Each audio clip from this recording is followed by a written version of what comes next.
is it transformative in the way that, for example, the constitutional processes of Bolivia or Venezuela were, which talked about the public ownership of natural resources incorporated within the constitution itself?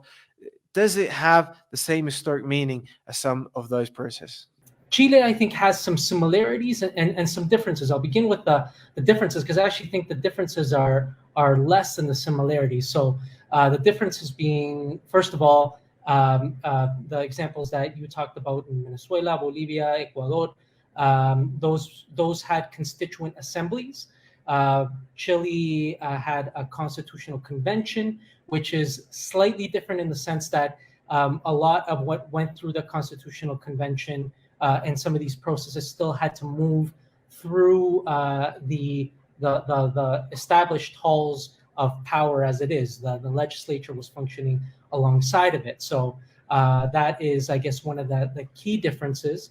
In the end, I think the initial concerns around, constitutional conventions versus constituent assembly, I think in the end, the product that is being put to vote on the 4th, it doesn't reflect that that distinction necessarily made a huge difference, but I think it's worth mentioning. Another sort of key difference, and I'll go into this, and I promise you I'm not being nationalistic with this, is that I think Chile's is actually perhaps more specific and in some cases goes beyond some of the other examples. So I'll talk first, I guess, about social rights. The document just outlines a whole gamut of social rights, which not only were not included in the 1980 Constitution in Chile, which was the constitution that was passed under the military dictatorship.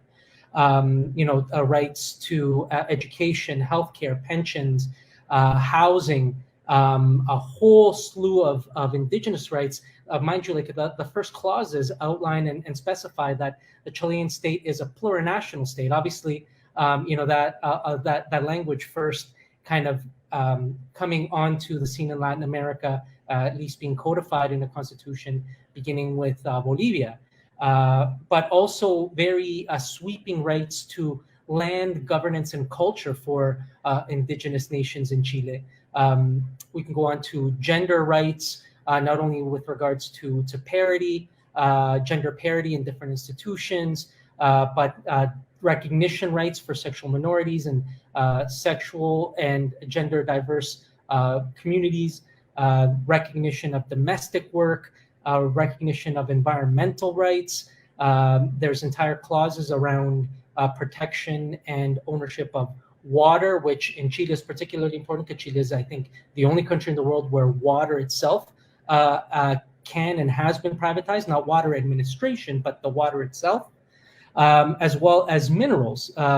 Chile, known by many people as a place, producing copper, and obviously that is still a significant, product that the country produces and exports. But Chile also, like Bolivia, has massive lithium reserves, not to mention other things like forests, etc. And that when we're talking about environmental rights, it is important to specify that the Constitution does treat those resources through an environmental lens, but also through a state ownership lens, where it talks about the state being able to provide or to award concessions, but only if environmental and collective rights are things which are contemplated in those decisions. And of course, political rights. This is where perhaps there's a bit of another distinction. Some of the other constitutions that you mentioned, place great emphasis on participatory democracy. The Chilean, the proposal doesn't perhaps use that specific sort of term.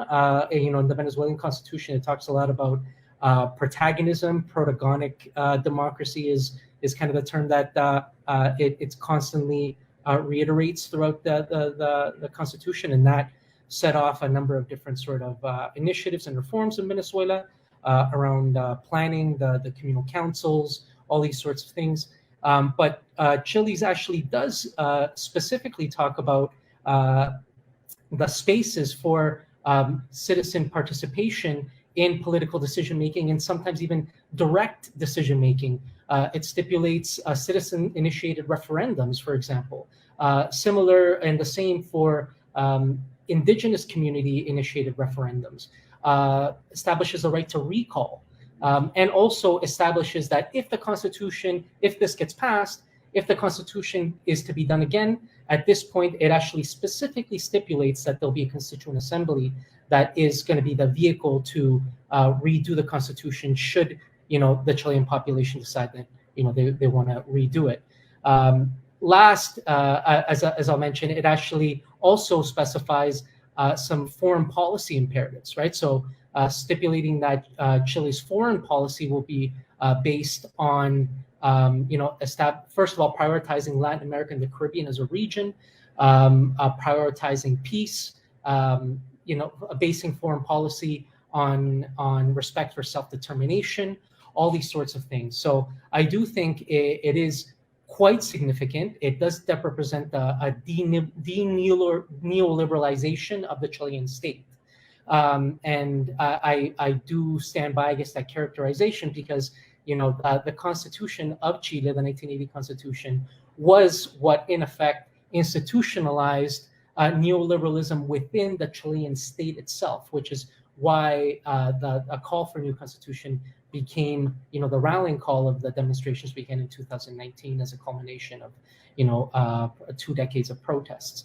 So yes, that's a long way of answering you, Ali, that I do think it is significant. I guess I'm not going to, it'll remain to be seen, what impact it has, rather what it sets off, right? Because the constitutions are, are documents which lay a foundation for what can happen afterwards, but ultimately what the constitutions are used for is going to depend on how the political process in Chile, both in the legislature, the institutional, as well as the extra parliamentary political processes, how those develop in the future and build from whatever comes out of September 4th.